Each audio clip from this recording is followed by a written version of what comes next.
What is the partial pressure of a gas?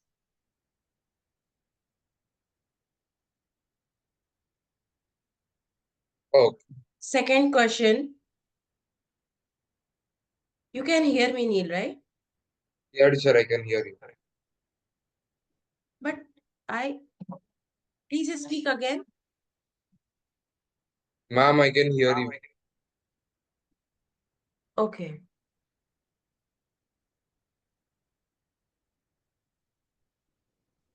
Yeah, ma'am. Next question.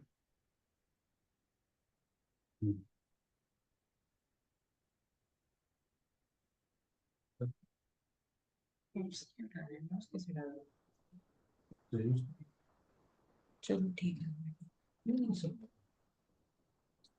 देखो आप देखो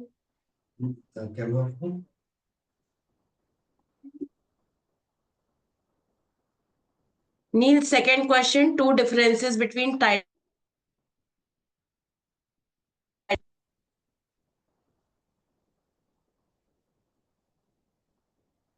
Ma'am, could you repeat the question?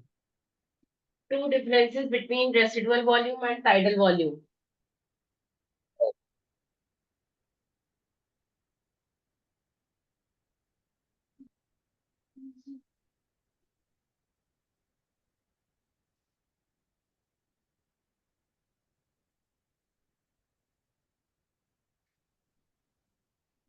Done?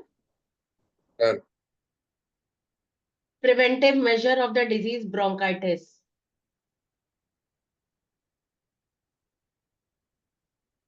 Preventive measure of the disease bronchitis.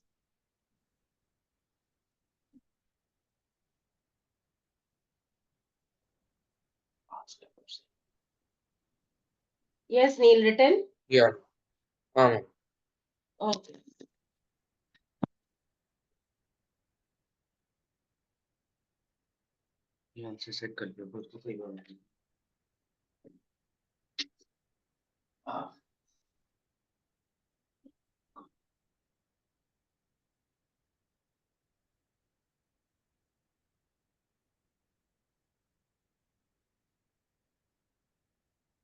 Explain the Bohr effect and the Haldane effect.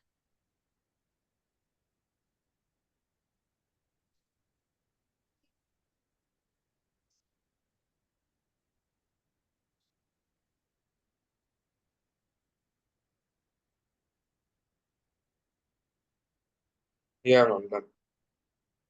Okay.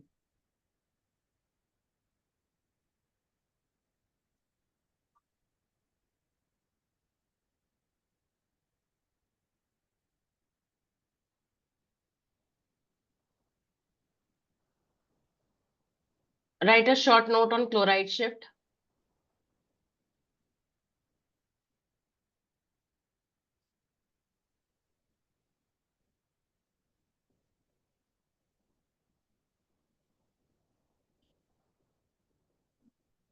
Define vital capacity.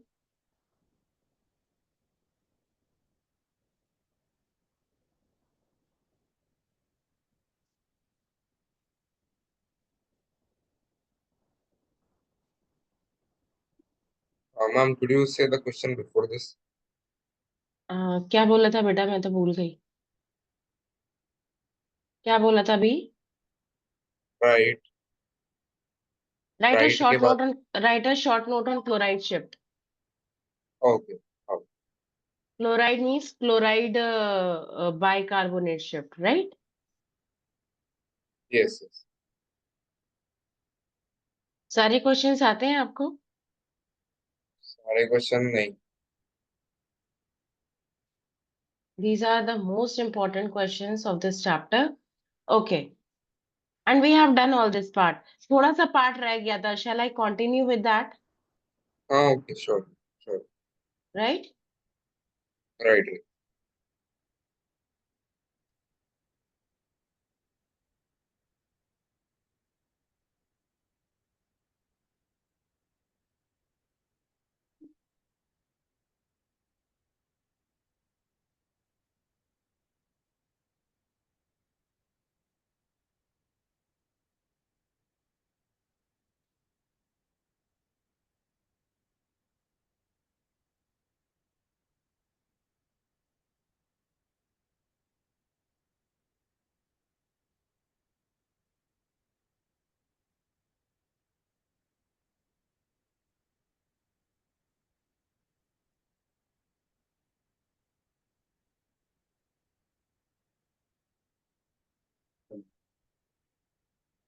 Okay, so I think now you can see the screen also.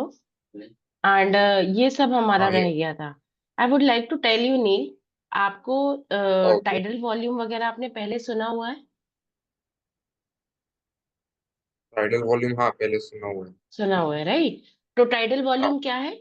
Normal breath में हम कितनी total air सांस अंदर लेते हैं या बाहर निकालते हैं, वो हमारी वॉल्यूम है. आपको खाली इसकी डेफिनेशन ही नहीं, आपको इसकी वैल्यू भी पता होनी चाहिए. Tidal volume is 500 ml. 500 ml oxygen हम ले सकते हैं, 500 ml कार्बन डाइऑक्साइड हम निकाल सकते हैं, right? Now, right. Inspiratory reserve volume. Inspiratory reserve volume का मतलब क्या है?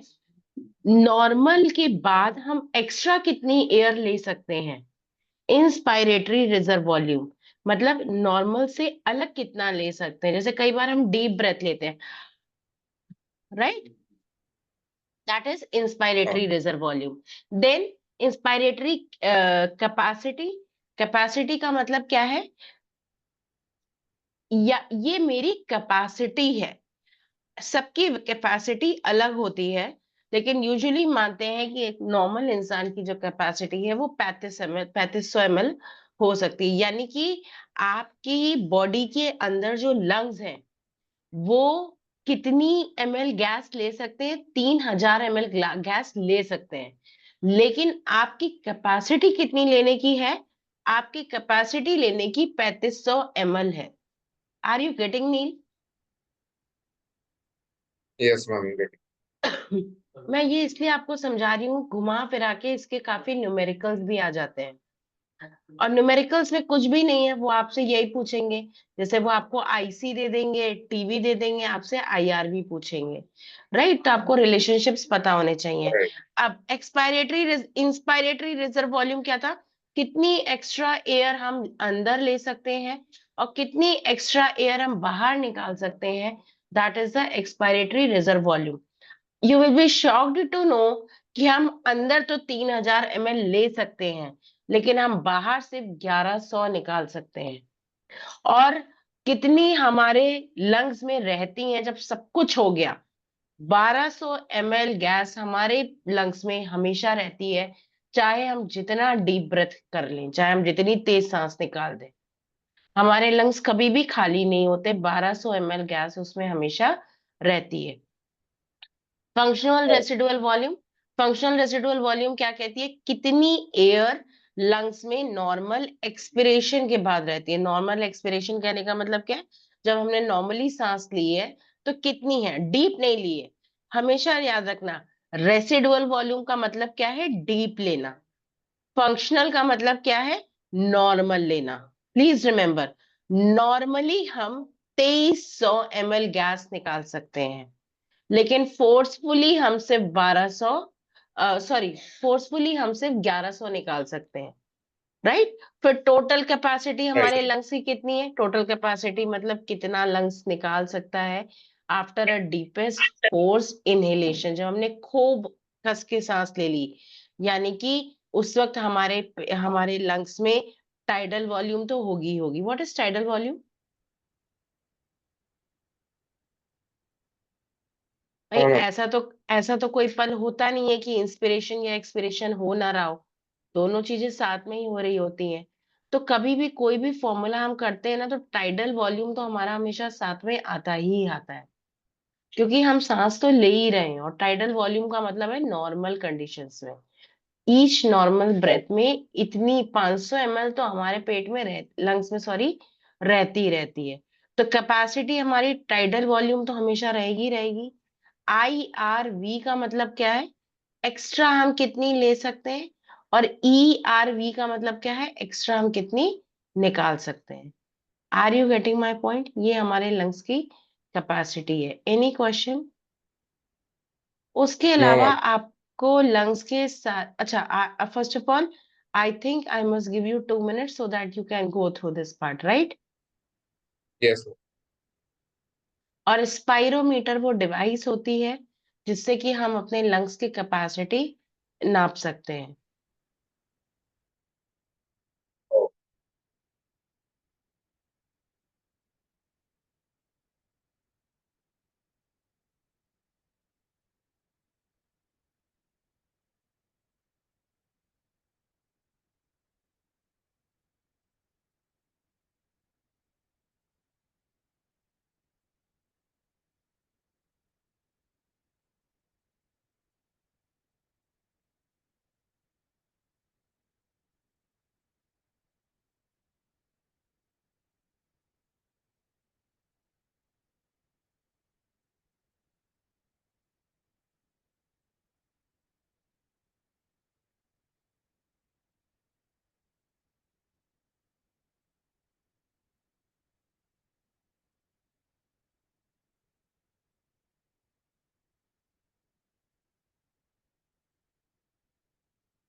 Yes, Neil, why you have switched off the camera?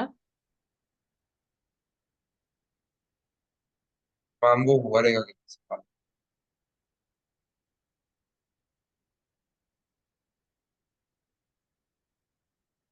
Just 1 more minute, ma'am. This almost done.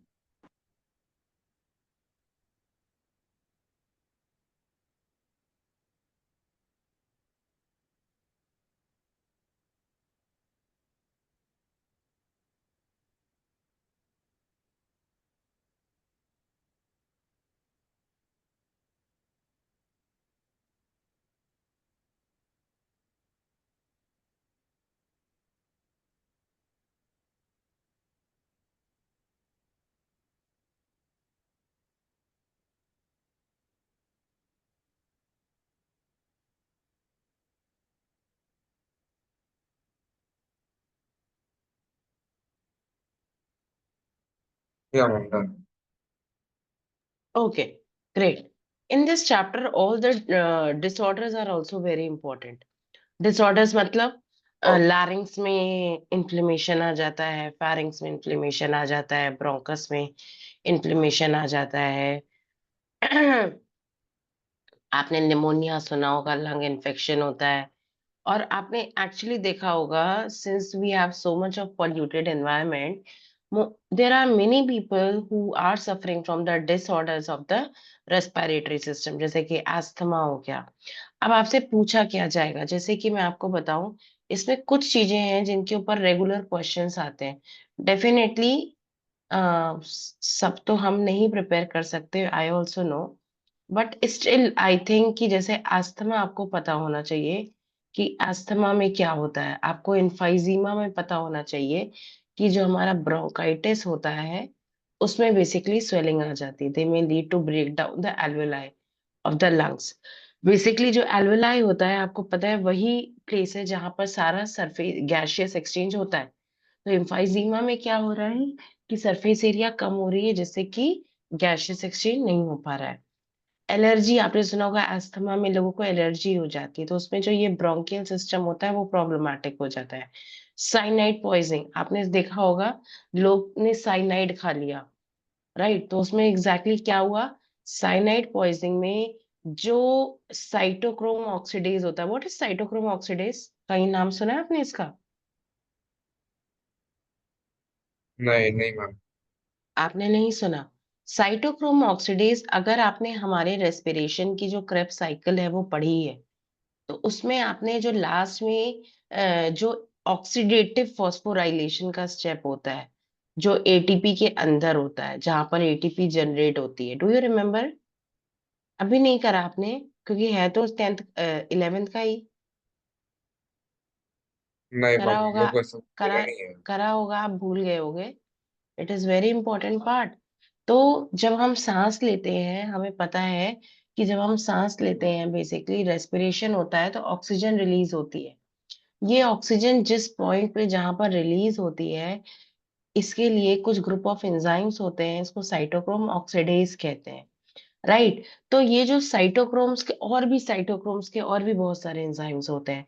तो जब कोई साइनाइड खाता है, तो यही जो साइटोक्रोम का पूरा ग्रुप है, साइटोक्रोम B3 होता है, A3 होता है, C होता है, ये सब इनएक्टिवेट हो जाता है माइटोकॉन्ड्रिया के अंदर। ये माइटोकॉन्ड्रिया में ही प्रेजेंट होते हैं और ये सब इनएक्टिव हो जाते हैं, जिससे कि बंदे की डेथ हो जाती है। तो आपसे पूछा जा सकता है कि साइनाइड पॉइजनिंग में क्या होता है, राइट। उसके अलावा देखिए, हाइपोक्सिया नाम से ही पता चल रहा है ऑक्सीजन की कमी से हुआ, right. So they can ask you carbon monoxide poisoning, आपको पता चल रहा है कि अगर ऑक्सीजन से हीमोग्लोबिन नहीं मिल पाती और कार्बन मोनोऑक्साइड से मिल जाती है, तो कार्बन मोनोऑक्साइड पॉइजनिंग हो जाती है। उसके अलावा अगर ब्रीथिंग रेट यूजुअल से ज्यादा हो जाता है तो उसको हाइपरनिया कहते हैं, और अगर कम हो जाता है तो उसको हाइपोनिया कहते हैं, राइट। लगातार अगर हम जो सांस ले रहे हैं, ऑक्सीजन की कमी है, अगर ऑक्सीजन की कमी और हम सांस लेते जा रहे हैं, लेने लेते जा रहे हैं, और हमें आइडिया ही नहीं है, राइट, तो उस इसीलिए हमें यॉर्निंग होती है, ऐसे करते हैं ना। तो बेसिकली वो बेसिकली हाँ। ऑक्सीजन की कमी की वजह से होती है, राइट। Any problem? राइट। ये वैसे तो हाँ। नीट के लिए बड़ा ही इंपॉर्टेंट था कि साइनोसिस में क्या होता है, जो स्किन की कलर है वो ब्लू हो जाता है। क्यों? क्योंकि अगेन ऑक्सी हीमोग्लोबिन की कमी हो जाती है, राइट। ओके। अभी हम इफेक्ट्स ऑफ हाई ऑल्टीट्यूड और ये आप ही से कहेंगे, आप ही मुझे समझाओगे कि इसमें क्या होता है। Just go through this part, disorders. देखिए, पता आपको सब होना चाहिए कि ब्रोंकाइटिस क्या होता है, राइट। लेकिन मुझे ऐसा लगता है जैसे ही ब्रोंकाइटिस आएगा आप तुरंत समझ जाओगे ब्रोंकस से रिलेटेड है, और आप उसमें टिक कर दोगे कि इन्फ्लेमेशन ऑफ ब्रोंकस होता है। जो थोड़ी प्रॉब्लम्स आती हैं वो इन्फाइजीमा और अस्थमा में आती हैं, इसलिए मैंने ये दोनों टिक किए, राइट। इसका मतलब ये हाँ। बिल्कुल नहीं है कि निमोनिया करना नहीं है, कि हाइपोक्सिया करना नहीं है। ओके।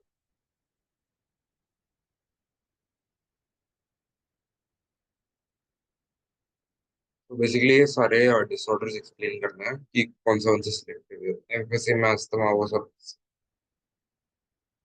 एक्चुअली अस्थमा और इन्फाइजीमा में लगातार देखा गया है कि बोर्ड्स में क्वेश्चंस आते हैं, हाँ राइट। वही। जो 2 मार्क्स के क्वेश्चंस आते हैं वो इनमें से आ जाते हैं। कभी कभी ब्रोंकाइटिस और निमोनिया में एमसीक्यू आता है, लेकिन लॉन्ग क्वेश्चन, कभी शॉर्ट क्वेश्चन, कभी नहीं आता।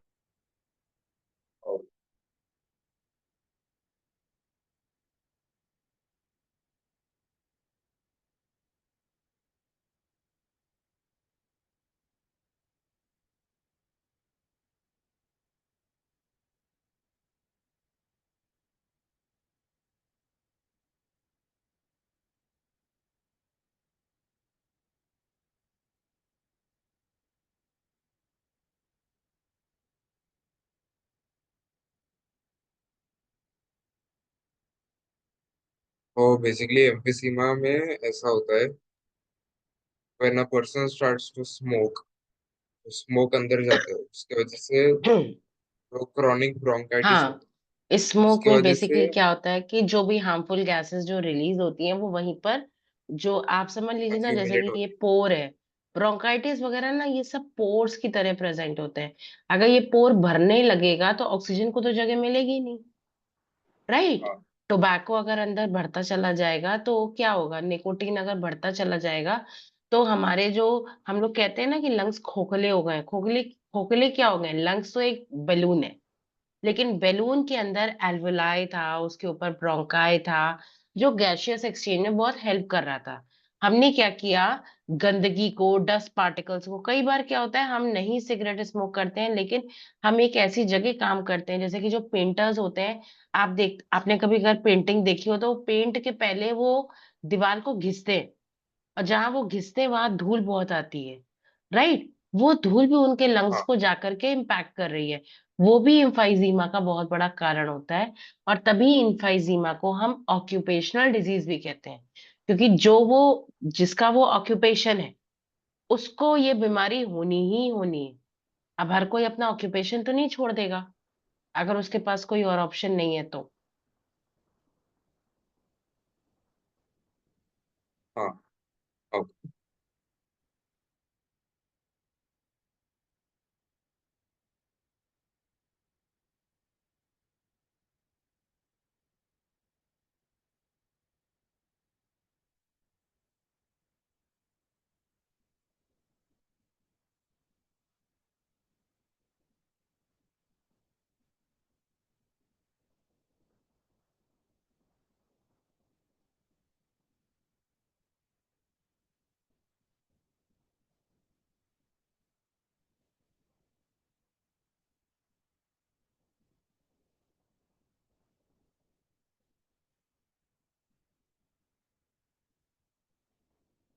हाँ, पढ़ के हो गया। Okay, great. Now you have to explain me this part. क्या होता है जब हम हाई एल्टीट्यूड में जाते हैं, तो आपने सुना होगा सांस लेने में दिक्कत होने लगी, उल्टी फील होने लगी। हाँ, what is exactly happening? Basically जैसे ही हम ऊपर जाते रहते हैं फॉर और 2 minutes, above see Neel first level. Read it. Neel first read it, okay. So that you can cover all the points.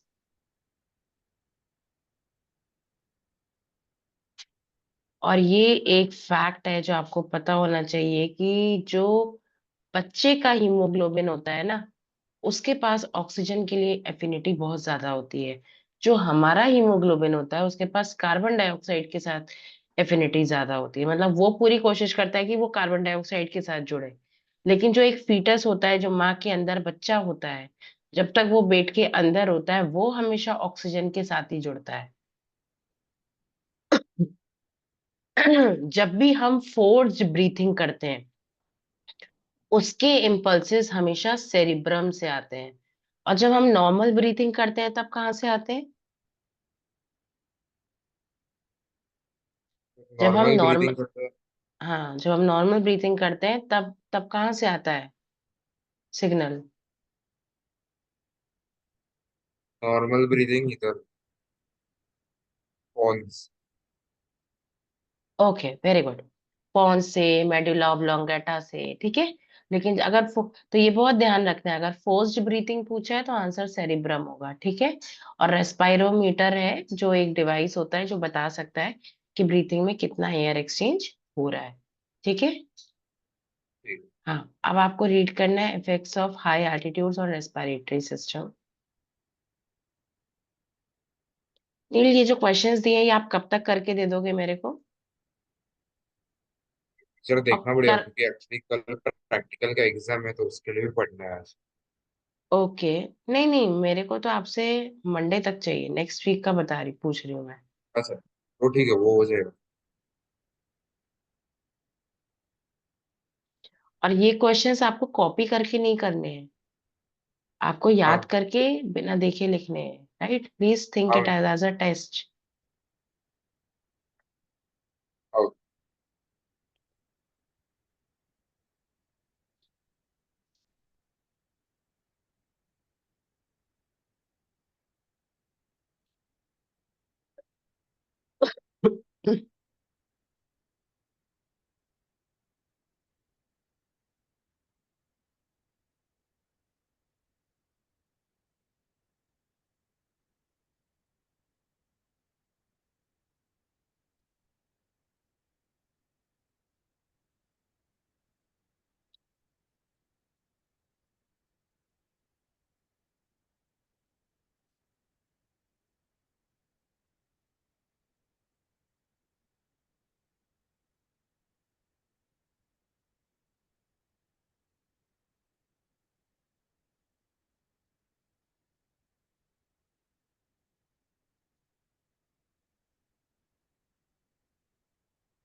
yeah, I read. Okay, please explain.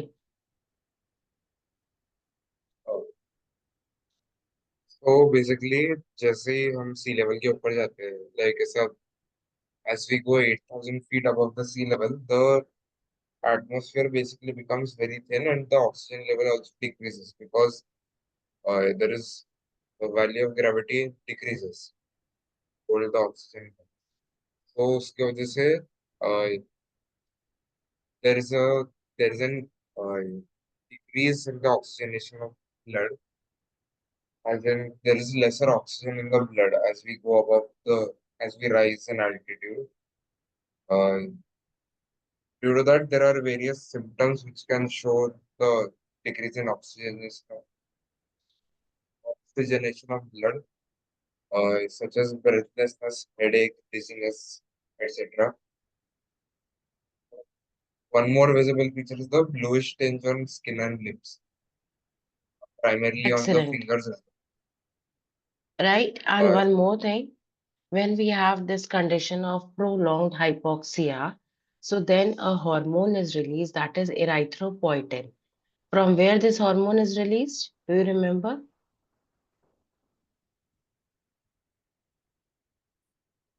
No, no, It is released from the kidney. It is released from the kidney. So due to continuous लगातार oxygen की कमी से kidney को signal जाता है, वो एक hormone release करता है जिसको हम एराइथ्रोपोइटिन कहते हैं। एराइथ्रोपोइटिन का काम क्या है? आरबीसी के प्रोडक्शन को बढ़ाना। जैसे ही आरबीसी और बनेंगे बोन मैरो में, रेड ब्लड सेल्स का काम क्या है? ऑक्सीजन को पहुंचाना। तो भाई ऑक्सीजन बहुत देर से कम थी, तो यानी कि ऑक्सीजन को ले जाने वाला कोई नहीं था। ऑक्सीजन को ले जाने वाला कौन है? आरबीसीज है। आरबीसीज कहाँ बन रहे हैं? बोन मैरो में बन रहे हैं। तो किडनी ने सिग्नल दिया किसको? इराइथ्रोपोइटिन को। उसने स्टिमुलेट किया आरबीसी का प्रोडक्शन, जिससे कि हम थोड़ी ही देर बाद, देखिए जाते ही हमें घुटन होने लगती है हायर एल्टीट्यूड्स में, लेकिन अगर हम 1 या 2 दिन रुकते हैं तो हमारा थोड़ा सा ब्रीथिंग नॉर्मल हो जाता है। क्यों? क्योंकि हमारी बॉडी उसमें अडेप्ट हो जाती है। ठीक है। क्योंकि देखिए ऑक्सीजन तो पहले भी कम थी, बाद में भी कम है, वहां की ऑक्सीजन में कोई डिफरेंस नहीं आ रहा है। हमारे अंदर का जो आरबीसी प्रोडक्शन है वो बढ़ रहा है। किस हार्मोन के प्रेजेंस में बढ़ रहा है? इराइथ्रोपोइटिन के हार्मोन के प्रेजेंस में बढ़ रहा है। और कौन कर रहा है? वो किडनी कर रही है। ठीक है। कोई दिक्कत?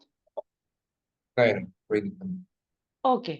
सो now we have done this chapter. Now you tell me, we have the next chapter as body fluids and circulation. Shall we start that? हाँ, ओके, श्योर। हार्ट वाला। आपका इसका भी टेस्ट है ना? और ये मुझे लगता है ये मैंने आपको पढ़ाया भी नहीं है, राइट? नहीं, आई डोंट पढ़ा है।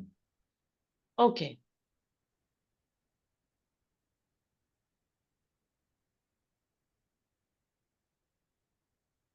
Why do you think we need a circulatory system?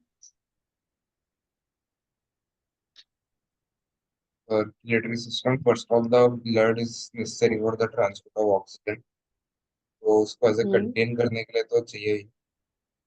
Okay. तो आपको लगता है कि सब में मतलब इतना ही टिपिकल सर्कुलेटरी सिस्टम होता है कि हार्ट भी है, आर्टरीज भी है, वेन्स भी है, कैपिलरीज भी है, सबके पास ऐसे ही होता है? सबके पास नहीं होता है, नॉट ऑल क्रीचर्स। हाँ, तो बेसिकली जो लोअर ऑर्गेनिजम्स होते हैं वो डायरेक्टली एक्सचेंज कर लेते हैं ऑक्सीजन का। ठीक है। तो उनको कोई ऐसा कॉम्प्लिकेटेड सर्कुलेटरी सिस्टम की जरूरत नहीं है, लेकिन हमारे केस में जरूर है। आपको पता है कि जितनी भी चीजें होती हैं, जैसे एपिडर्मिस होता है, हेयर होता है, हाथ होते हैं, पैर होते हैं, इन सबका एक पर्टिकुलर ओरिजिन होता है।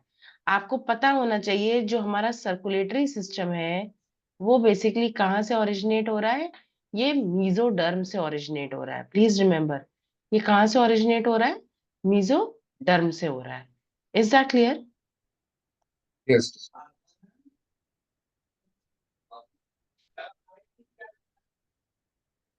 राइट। Right, right. उसके बाद टाइप्स ऑफ सर्कुलेशन, कितने टाइप्स के हैं? एक सर्कुलेशन तो ना जो हमारा एमीबा होता है उसमें लगातार अंदर ही अंदर होता रहता है। ऑक्सीजन डायरेक्ट स्किन से अंदर गई और वो अपना सर्कुलेट कर रही है, इसको हम कहते हैं इंट्रा सेलुलर सर्कुलेशन। इसमें खाना भी मिक्स होता रहता है, ऑक्सीजन भी मिक्स होती रहती है, और जो गंदगी होती है वो भी बाहर आती रहती है। Right. Extra cellular circulation, extra cellular circulation सिर्फ और सिर्फ मल्टी सेलुलर ऑर्गेनिजम्स में देखने को मिलता है। प्लीज रिमेम्बर, सिर्फ और सिर्फ मल्टी सेलुलर ऑर्गेनिज्म में आपको एक्स्ट्रा सेलुलर देखने को मिलता है। एक्स्ट्रा सेलुलर मतलब एक्स्ट्रा सेल्स लगे हुए हैं। जैसे कि आपने अगर आपको याद हो, हमने फाइलम्स में पढ़ा था, स्पॉन्जेस के पास वाटर सर्कुलेशन होता है, राउंडवर्म के पास सूडो सीलोमिक फ्लूइड सर्कुलेशन होता है, ब्लड वैस्कुलर सिस्टम एनालिडा के पास होता है, जो कि हमने बहुत अच्छे से करा हुआ है, राइट। लेकिन वो फाइलम जिसमें सबसे प्रॉपर, सबसे अच्छा सर्कुलेटरी सिस्टम पहला मिला है, वो कौन सा है? फाइनल ना। कौन सा फाइलम है जिसमें सबसे पहला सर्कुलेटरी सिस्टम देखने को मिला है?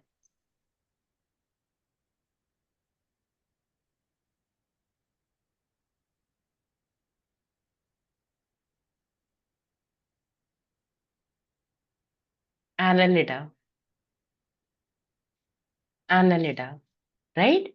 एनालिडा वो फाइलम है जिसमें सबसे पहला आपको सर्कुलेटरी सिस्टम देखने को मिलता है, ठीक है। लेकिन एक चीज आपको पता होनी चाहिए, इनके पास हार्ट नहीं होता, राइट। ओपन सर्कुलेटरी सिस्टम होता है, ये अपना ऑक्सीजन देते रहते हैं।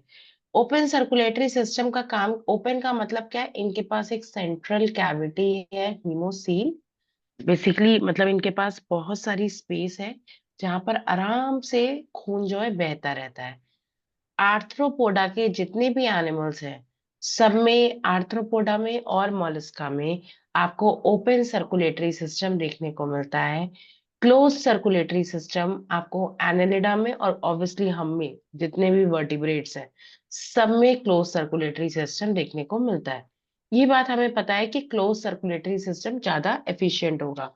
ये वैसे ही है बेटा, जैसे कि आपके स्कूल में सब कुछ मैम खुला कर दें, सारे बच्चों के लिए अलमीरा उन्होंने खोल दिए हैं कि जिसको लाइब्रेरी से जब बुक लेनी हो वो ले ले। कोई भी पियन नहीं है, कोई भी टीचर नहीं है, कोई भी चेकिंग नहीं हो रही है, कोई कितनी भी ला रहा है, तो the things will not be manage. उसी जगह लाइब्रेरी में यूजुअली 3 से 4 टीचर्स होती हैं जो देखती हैं कि एक बच्चा किस दिन बुक लेके गया, किस दिन बुक लेके आया। आपको बुक लेने के लिए इश्यू करानी पड़ती है। हो सकता है आपके स्कूल में भी सेम सिस्टम हो, राइट? Right right. आपका राइट। तो it is a closed circulatory system, मतलब सब कुछ नोट हो रहा है। तो हमेशा ही जो क्लोज सिस्टम होता है वो हमेशा ज्यादा एफिशिएंट होता है, राइट। लेकिन डेफिनेटली अगर कोई सिस्टम क्लोज्ड होगा, अगर आपके स्कूल में क्लोज्ड लाइब्रेरी है, तो यानी कि उनको 4 टीचर्स रखनी पड़ी है, उसके लिए वो प्रोसेस ज्यादा महंगा हो गया है, राइट। ओपन में कभी भी कोई भी आ जाए, कुछ भी हो जाए, टीचर्स नहीं रखी, उनको सैलरी नहीं देनी पड़ रही, तो it is a cheaper process. ऐसे ही हमारे केस में भी, अगर आर्टरीज हैं, वेन्स हैं, कैपिलरीज हैं, तो सबको खाना पानी चाहिए ना, सबको ऑक्सीजन चाहिए। तो इसीलिए ये ज्यादा महंगा सिस्टम होता है। और सबसे पहले जिन्होंने ये बात बताई थी, ये विलियम हार्वी थे। विलियम हार्वी, ये कई बार ऑब्जेक्टिव में आता है कि सर्कुलेटरी सिस्टम किस साइंटिस्ट से रिलेटेड है, तो आपको पता होना चाहिए, विलियम हार्वी। इन्होंने ही बताया था। और वो बायो की ब्रांच जिसमें हम इसकी पढ़ाई करते हैं, इसको हम एंगायोलॉजी कहते हैं, right. Now I will give you 2 minutes please. ये पेज से आप रीड करिए।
हाँ मैम पढ़ गया हूँ।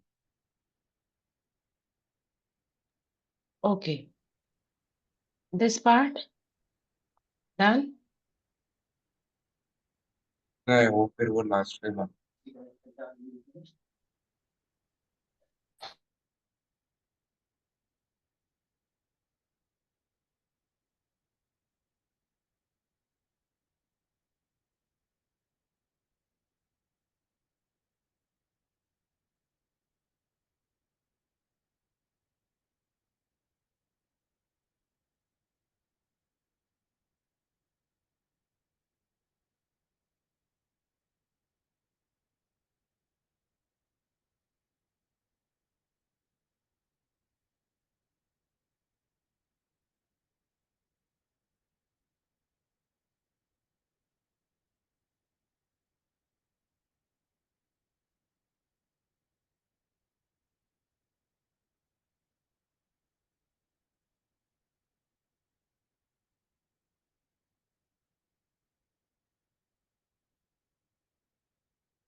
हाँ ma'am done.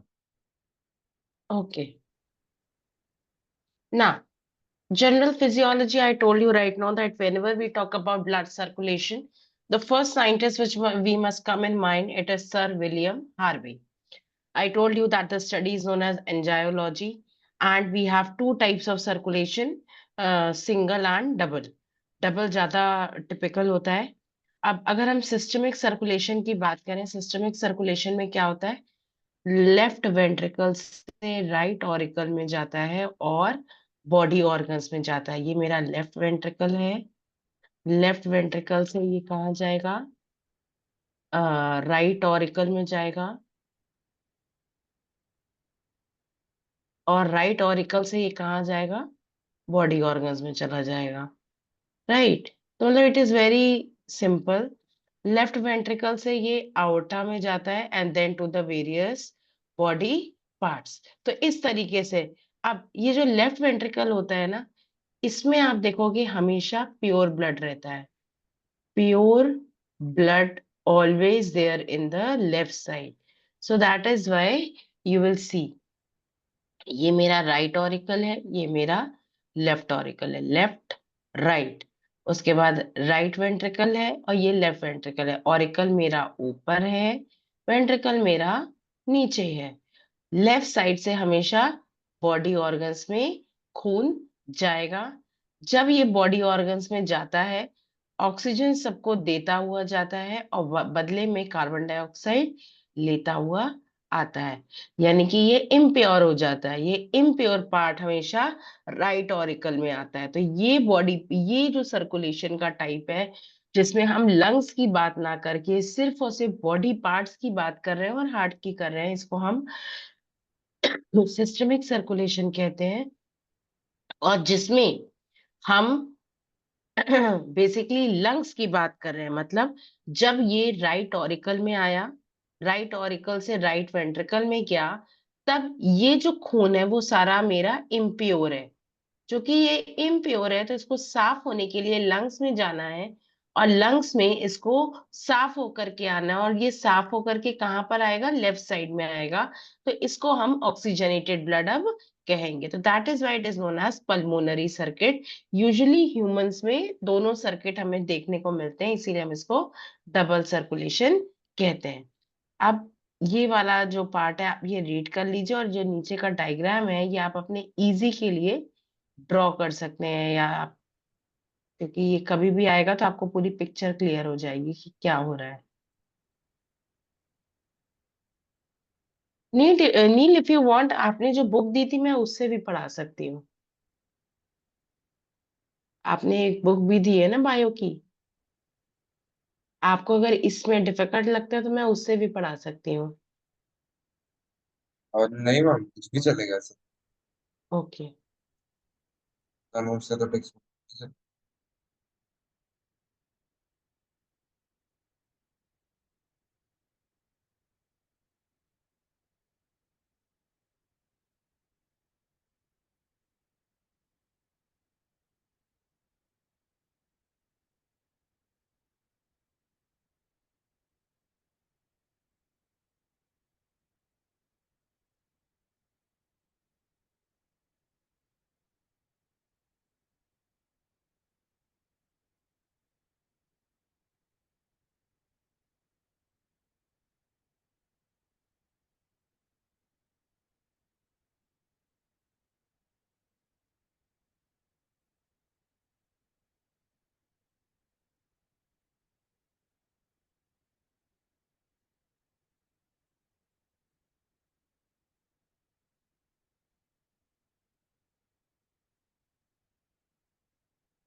Ma'am, just 1 second. The doorbell rang. Okay.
Yeah, ma'am. Sorry. Okay. Done? हाँ ma'am, done. Done. Okay. I was telling you this one, right? Right right. Shall I scroll down now? Yes yes yes. Okay. Now, so if someone asks you what is the location of the heart, can you tell me what is the location of the heart? Location of the heart is in the left side, the left side of the human body, in the thoracic cavity, between the Between the between right the lung, more lungs, towards the right? left. हाँ। Hmm. And basically it has two layered pericardium. Outer वाले को parietal कहते हैं, अंदर वाले को विस्ट्रल कहते हैं। दोनों के बीच में एक फ्लूइड भरा होता है, जिससे कि दोनों की मेम्ब्रेन जो है वो रगड़ ना खाए। ठीक है, बेसिकली फ्रिक्शन से प्रिवेंट करता है हार्ट को, किसी भी मैकेनिकल इंजरी से प्रिवेंट करता है। उसके अलावा अगर आपको हार्ट के बारे में जानना है तो आपको ये पता होना चाहिए कि ऊपर के दोनों चैम्बर्स को हम ऑरिकल्स कहते हैं, जो ज्यादातर छोटे होते हैं, और नीचे के दोनों चैम्बर्स को हम वेंट्रिकल्स कहते हैं, जो ज्यादातर मस्कुलर ज्यादा होते हैं। क्यों मस्कुलर होते हैं? Why they are more muscular?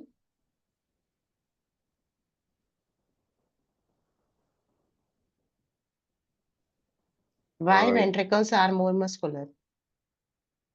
Because the ventricles, uh, they have to operate on low pressure, since in the auricles or arteries, uh,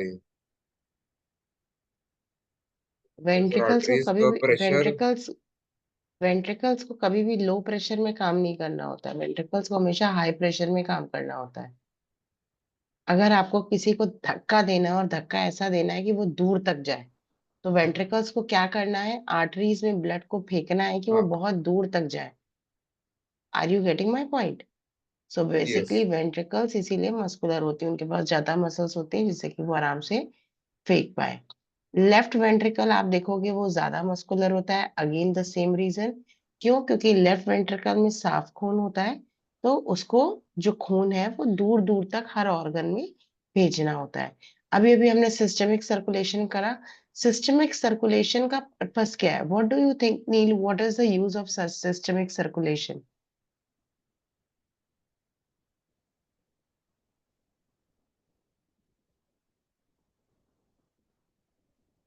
This is basically to transport the oxygen as well as nutrients, uh, and to diffuse the carbon dioxide which is present very in the good. blood basically coming systemic, from. देखा जाए तो systemic ही circulation की ही वजह से जो खून है वो सारे बॉडी पार्ट्स में जा रहा है। पल्मोनरी में तो ब्लड साफ हो रहा है, पल्मोनरी में और कुछ हो ही नहीं रहा है, राइट? हाँ, ब्लड का साफ होना भी बहुत जरूरी है, क्योंकि गंदा खून तो कहीं जाएगा नहीं। लेकिन फिर भी पल्मोनरी सर्कुलेशन का जो रोल है वो सिर्फ खून को साफ करने का है। अब सबसे इंपॉर्टेंट पार्ट आता है ये कोरोनरी सर्कुलेशन। जो आपका ब्लड है उसमें बहुत सारी, सॉरी, जो आपका हार्ट है उसमें बहुत सारी मसल्स होती हैं, राइट? और लगातार आपके हार्ट को भी खाना पानी सब चाहिए होता है, राइट? तो एक स्पेशल मसल्स प्रेजेंट होती हैं या स्पेशल आर्टरीज प्रेजेंट होती हैं। मसल्स को हम कोरोनरी मसल्स कहते हैं, आर्टरीज को हम कोरोनरी आर्टरीज कहते हैं। इन आर्टरीज का एक कॉमन ओरिजिन होता है जो कि आउटा के पास प्रेजेंट होता है, राइट? और ये ब्लड हार्ट को सब कुछ प्रोवाइड करती है। जो कोरोनरी साइनस है ये राइट एट्रियम में आकर के खुलती है। अगर किसी की भी आर्टरी ना, आपने आजकल सुना होगा कोलेस्ट्रॉल जम गया है, आर्टरी पतली हो गई है, आर्टरी ब्लॉक हो गई है, तो बेसिकली वो कौन सी आर्टरी की बात करते हैं? वो इसी आर्टरी की बात करते हैं, कोरोनरी आर्टरी की बात करते हैं। कोरोनरी आर्टरी अगर ब्लॉक हो जाएगी तो ठीक से ऑक्सीजन, ठीक से खाना हार्ट को नहीं मिलेगा। अब आप हार्ट से इतना काम करा रहे हो दिन भर कि वो पंप कर रहा है और आप उसको खाना ही नहीं दे रहे हो, तो आपकी जिंदगी कैसे चलेगी? मतलब किसी की भी जिंदगी कैसे चलेगी?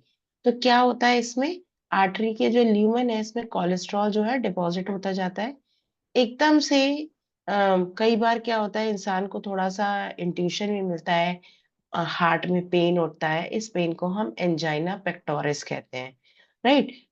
जैसे ये पेन उठता है तो वैसे तो काफी मेडिसिन भी आती हैं जो इंसान को दे दी जाती हैं, और लेकिन तरीका यही है कि आपको डॉक्टर के पास जाना चाहिए और आपको अपनी पूरी टेस्टिंग करानी चाहिए कि किसी की भी बॉडी में कितना परसेंट ब्लॉकेज है। थोड़ा बहुत ब्लॉकेज है तो दवाई से ठीक हो जाएगा, वरना स्टंट वगैरह डाल करके आपके पाइप को, मतलब वो वैसे ही है कि पाइप जाम हो गया, उसको खोल करके और ब्रॉड करना है, जिससे कि हार्ट को सब कुछ मिलता रहे। तो हम क्या करते हैं, एक एडिशनल सप्लाई पहुंचाने के लिए ग्राफ्ट डाल देते हैं, राइट। उसके बाद एकदम से अगर मान लीजिए ये सब करने के बाद भी चीजें ठीक नहीं होती हैं, तो क्या होता है, अगर सप्लाई जो ब्लड की है हार्ट को एकदम से रुक गई है, कुछ नहीं मिल पा रहा है, ऑक्सीजन भी नहीं मिल पा रहा है, तो इसी कंडीशन को हम हार्ट अटैक कहते हैं। तो अगर लेफ्ट डिसेंट्री आर्टरी का ब्लॉकेज हो जाता है तो it is leading to heart attack. अगर कॉरोनरी आर्टरी का ब्लॉकेज होता है तो पहले एंजाइना ही पेन होता है। हाँ, अब लेकिन बहुत से लोग होते हैं जो इन छोटे छोटे पेन्स को अवॉइड करते हैं, उनके लिए प्रॉब्लम है। वैसे भी एकदम से हार्ट अटैक किसी को नहीं आता, ऑलवेज रिमेम्बर। एकदम से हार्ट अटैक ये कई बार क्या होता है कि हम लोग समझ ही नहीं पाते हैं, वरना पहले कॉरोनरी आर्टरी में ही प्रॉब्लम आती है, उसके बाद डिसेंट्री आर्टरी में आती है। Are you getting my point? हाँ, लेकिन बहुत से लोग हैं जिनको पता भी चल जाता है तो अपनी डाइट में कंट्रोल नहीं करते हैं, so it can lead to a heart attack. तो ये आप देख सकते हो, हार्ट में पेराइटल पेरिकार्डियम है, विस्ट्रल पेरिकार्डियम है, उसके अंदर की जो लेयर है उसको मायोकार्डियम कहते हैं, और उसके भी अंदर की लेयर जो है उसको हम एंडोकार्डियम कहते हैं। Now again I give you 2 minutes, please read this. और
या मैम प्लीज बोलो।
या ma'am done.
I'm done.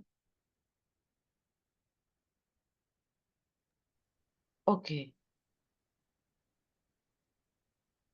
Write a question on this topic only. Write a short note on myocardial infarction. This is a very important question. Myocardial infarction.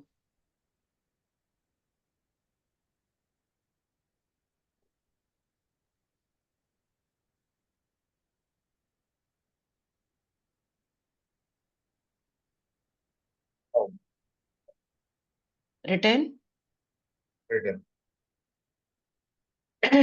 Write the next question. Draw a diagrammatic representation of systemic and pulmonary circulation. Remember, when I'm saying diagrammatic representation, that means I don't want to see a paragraph. I want to see a stepwise answer that how the systemic and the pulmonary circulation is taking place. Right? Yes. Okay. Now, internal structure of the heart. Again अभी भी आपको मैंने बताया था कि circulatory system में सब कुछ मीसोडर्मल होता है, सिंपल स्क्वामस एपिथेलियम होता है। जो हार्ट की मसल्स होती हैं, they have dark and light bands और नॉट। आपने पढ़ा था ना, स्ट्रेटेड हाँ मसल्स हाँ होती हैं, नॉन स्ट्रेटेड होती हैं। तो हाँ, जो हार्ट yes. की मसल्स होती हैं वो कैसी होती हैं? हार्ट की मसल्स स्ट्राइटेड नहीं होती है ना। स्ट्राइटेड होती हैं।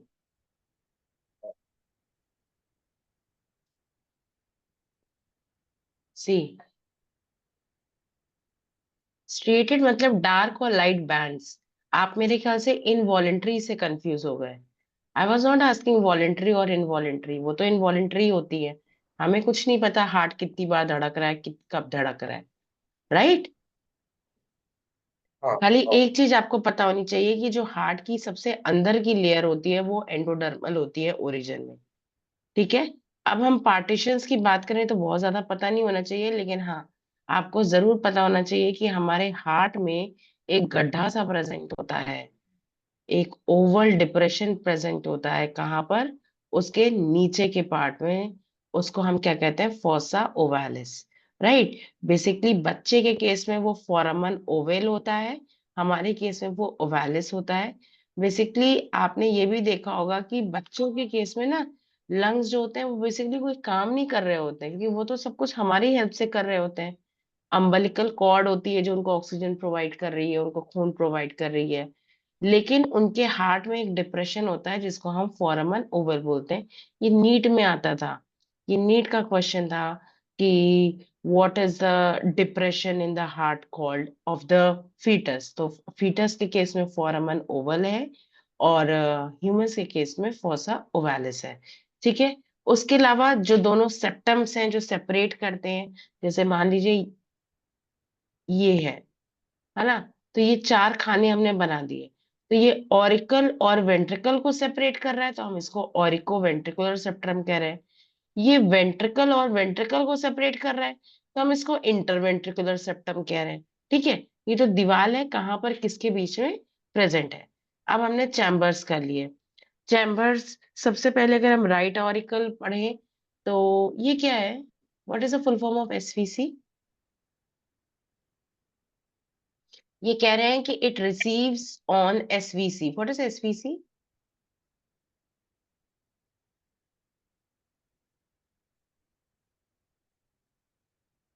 Superior Veena column. Very good. हमें तो पता है राइट ऑरिकल का मतलब गंदा खून।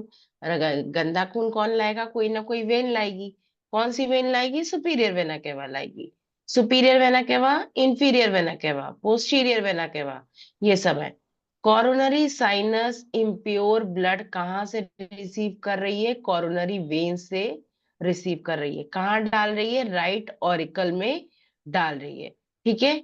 अब उसके बाद हमारा राइट वेंट्रिकल आता है, उसके बाद हमारा लेफ्ट ऑरिकल आता है, फिर लेफ्ट वेंट्रिकल आता है। राइट? एनी डाउट कि लेफ्ट वेंट्रिकल और लेफ्ट ऑरिकल में कहाँ से ब्लड आ रहा है? Any doubt in this?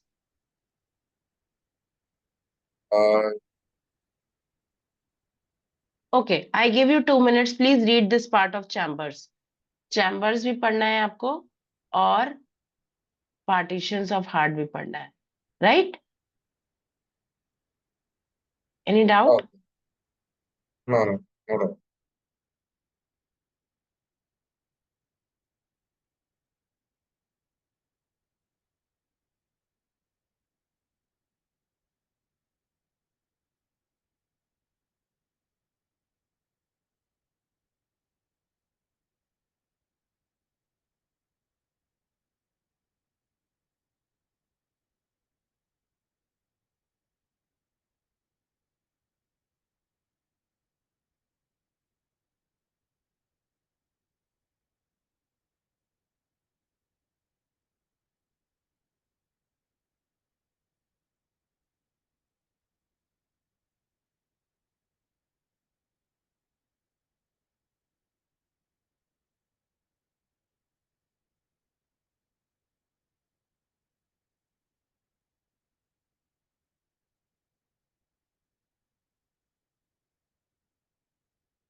Done?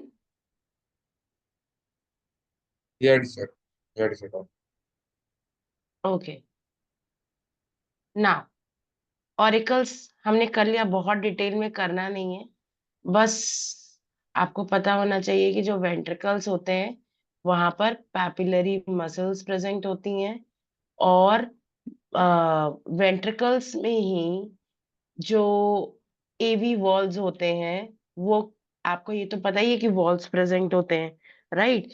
कौन कौन सी मसल्स इनको पकड़ के रखती हैं, कौन से तार इनको पकड़ के रखते हैं? कॉर्डी टेंडनी, कॉर्डी टेंडनी वो तार होते हैं, वो मसल्स होती हैं बेसिकली, जो वेंट्रिकल्स में प्रेजेंट होती हैं। और क्योंकि इम्पल्स आया एक जगह से दूसरी जगह जा रहा है, तो मसल्स के थ्रू जा रहा है ना। तो सबसे पहले हमारी ऊपर ऑरिकल्स में मसल्स है, जिसको हम मस्क्यूलाe पेक्टेने कह रहे हैं। इतना डिटेल में आपको नहीं पता होना चाहिए। खाली वेंट्रिकल्स में जो कॉर्डी टेंडिनी होती है, ये आपको प्रेजेंट पता होना चाहिए, क्योंकि इनका काम होता है फ्लैप को पुश करना, ऐसे ऐसे करना, जब वेंट्रिकल्स कॉन्ट्रैक्ट करते हैं, राइट। देन ये जो एसवीसी की ओपनिंग होती है, ये जिस वॉल्व में खुलती है, इसको हैवर्शियन वॉल्व कहते हैं। ये रैबिट में एब्सेंट होता है, ये भी आपसे पूछा जा सकता है। कॉर्डी टेंडनी कहाँ प्रेजेंट होती है? वेंट्रिकल्स में प्रेजेंट होती है। ये बेसिकली क्या है? ये मसल से कनेक्टेड होती हैं, और इनका काम होता है फ्लैप को पुश करना, हार्ट बीट को जनरेटेड रखे रहना। आईवीसी जो इंफीरियर वेना कैवा है, ये कहाँ खुलती है? ये भी यूस्टेशियन वॉल में खुलती है, ठीक है। उसके अलावा इतना वॉल्स के वैसे नाम आपको पता नहीं होने चाहिए। ट्राइकस्पिड वॉल्व कहाँ पर प्रेजेंट होता है? ये 3 फ्लैप्स का बना होता है, राइट, ये आपको पता होना चाहिए। राइट साइड में जो वॉल्व है वो हमारा ट्राइकस्पिड वॉल्व है, और लेफ्ट साइड में जो हमारा वॉल्व है वो बाइकस्पिड वॉल्व है। वॉल्व का मतलब ही है कि खून को एक ही साइड फ्लो करना है, दोनों साइड नहीं करना है, राइट। उसके अलावा बस, और ज्यादा आपको नहीं पता होना चाहिए। कोई डाउट एनी यहाँ तक? Any doubt? नहीं, नहीं मैम।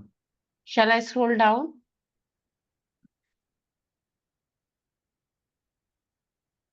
नहीं। कंडक्शन पाथवे, अब आपको समझ में आएगा कि हम इतनी चीजों की बात क्यों कर रहे थे। हमारे हार्ट में कहीं से भी ब्रेन का कोई कनेक्शन नहीं होता, सारी मसल्स लगी होती हैं, तभी हम इसको मायोकार्डियम कहते हैं, तभी हम इतनी सारी मसल्स पढ़ रहे थे, ठीक है। अब क्या होता है, ये सब स्पेशल फाइबर्स होते हैं, ये खुद ही एक्साइट होता है। इसको कब धड़कना है, इसको कोई ब्रेन से सिग्नल नहीं देता है, ये खुद डिसाइड करता है। और कौन है वो स्विच जो इनको बोलता है? वो है एसए नोड। पेस मेकर कहाँ प्रेजेंट होती है? राइट एट्रियम में प्रेजेंट होती है। उसके बाद ये कहाँ जाता है? Internodal pathway, this is the internodal pathway. Internodal pathway से सीधे ये ए और वी के बीच की जो नोड है वहां जाता है, फिर बंडल ऑफ हिज में जाता है। ये बंडल ऑफ हिज है मेरी, ये हमारी एवी नोड है, और उसके बाद ये पुरकिंजी फाइबर्स में जाता है। ये हमारी पुरकिंजी फाइबर्स कहाँ गई? ये रही, ये कैसे। तो ये देखिए, हार्ट हमारा यहाँ से जनरेट हुआ, यहाँ गया, यहाँ गया, यहाँ गया, और धीरे धीरे धीरे धीरे पूरे हार्ट को उसने बता दिया कि उसको धड़कना है। इसी तरीके से जैसे कि क्लास में टीचर हर कोने में एक मॉनिटर को बैठा दे और वो चेक करता रहे कि सब बच्चे काम कर रहे हैं कि नहीं कर रहे हैं, ऐसे यहाँ पर भी है कि ये जो मसल्स हैं ये पूरे हार्ट में प्रेजेंट है, और देख रही हैं कि जो ब्लड है वो पूरे हार्ट में ठीक से फ्लो कर रहा है कि नहीं कर रहा है। अब ऐसे नोड आपको पता है, इसको पेस मेकर कहते हैं। ये बेसिकली 1 मिनट में 72 टाइम्स बीट करता है और हार्ट बीट को इनिशिएट करता है। उसके बाद हमारी नोडल पाथवे आती है, जो एवी नोड तक पहुंचाती है। एवी नोड के बाद हमारी बंडल ऑफ हिज होती है, बंडल हिज के बाद हमारे पुरकिंजे फाइबर्स होते हैं। अब पेस मेकर इसको क्यों कहते हैं? क्योंकि यहीं से सारा हार्ट बीट का रिदम स्टार्ट होता है। एस ए नोड जो बेसिकली स्टार्ट कर रहा है, राइट। और खत्म कौन कर रहा है? पुरकिंजे फाइबर्स कर रहे हैं, राइट। पूरे हार्ट को पहुंचा रहे हैं और चेक कर रहे हैं कि कोई रह तो नहीं गया। Only this much. Right the next question, Neel. Explain the conduction, explain the conduction pathway of the heart. उसके लिए आपको ये आंसर लिखना होगा, प्लीज रीड इट।